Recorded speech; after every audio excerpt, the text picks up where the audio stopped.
कि मेरे ऊपर भी जांच होना चाहिए। अगर हम इस काली कमाई में हो और हम कहीं से दोषी हो तो तुरंत मंत्री से मैं इस्तीफा दे सकता हूं, मैं सदस्यता से भी इस्तीफा दे सकता हूं।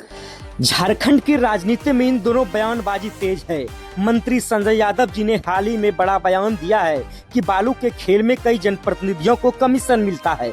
उन्होंने यहां तक कह दिया कि अगर वो दोषी पाए गए तो मंत्री पद और विधायकी दोनों छोड़ देंगे। लेकिन मंत्री जी दावों और हकीकत के बीच की जो खाई है वो अमलो पंचायत के बहुरिया गांव में साफ दिखाई दे रही है। मंत्री जी ने जिस क्षेत्र का विकास के नाम पर चेक डैम की सौगात दी, आज वही चेक डैम अवैध बालू माफिया का अड्डा बन चुका है। अवैध बालू का खेल बहुरिया गांव में बन रहे चेक डैम में किसी सरकारी चलान वाला बालू नहीं बल्कि माफिया द्वारा अवैध रूप से लाया गया बालू गिराया जा रहा है। दिन दहाड़े गुंडागर्दी, दिन के उजाले में बालू से लदी गाड़ियां तेज रफ्तार में सड़कों पर दौड़ रही है।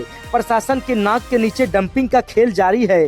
खौफ का माहौल। स्थानीय ग्रामीणों को आरोप है कि अगर वो इस अवैध काम के खिलाफ आवाज उठाता है तो पुलिस प्रशासन और मंत्री जी के खास आदमी उन्हें सीधे तौर पर धमकी देते हैं। बड़ा सवाल, जनता पूछे जवाब।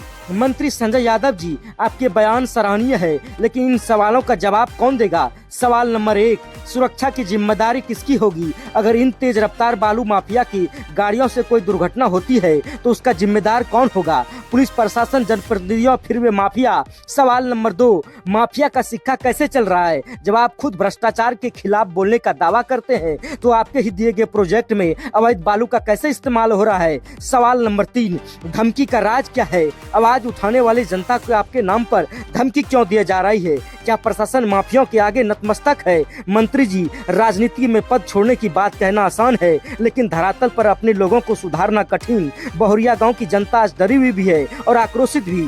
देखना यह है कि क्या इस खबर के बाद प्रशासन जागता है या फिर बालू का ये काला खेल इस तरह बेखौफ चलता रहेगा। हैरानी की बात यह है कि इन दिन उजाले में खुलेआम प्रशासन के नाक के नीचे ट्रैक्टर और हैवा की नदी छाती चीरते हुए बालू ढो रहे हैं और रोकने वाला कोई नहीं। अब सवाल सीधा यह है, क्या प्रशासन को ये सब दिखता नहीं या फिर किसी देखकर आंखें बंद कर ली गई है? क्योंकि जब अवैध खनन इस तरह हद तक बेखौफ हो जाए कि उसे छुपाने की भी जरूरत न पड़े तो समझ लीजिए कि मामला सिर्फ लापरवाही का नहीं बल्कि मिली भगत का है। गोड्डा में बालू का ये काला खेल सिर्फ पर्यावरण की बर्बादी या राजस्व की चोरी तक सीमित नहीं रहा, ये सीधे सीधे कानून व्यवस्था को चुनौती है, जहाँ हर रोज गुजरता ट्रैक्टर सिस्टम को मुंह चिढ़ाता नजर आता है। और सबसे बड़ा सवाल यह है, आखिर कब तक यूं ही गोड्डा की नदियों को लूटा जाता रहेगा और जिम्मेदार लोग सिर्फ खामोश तमाशबीन बने रहेंगे?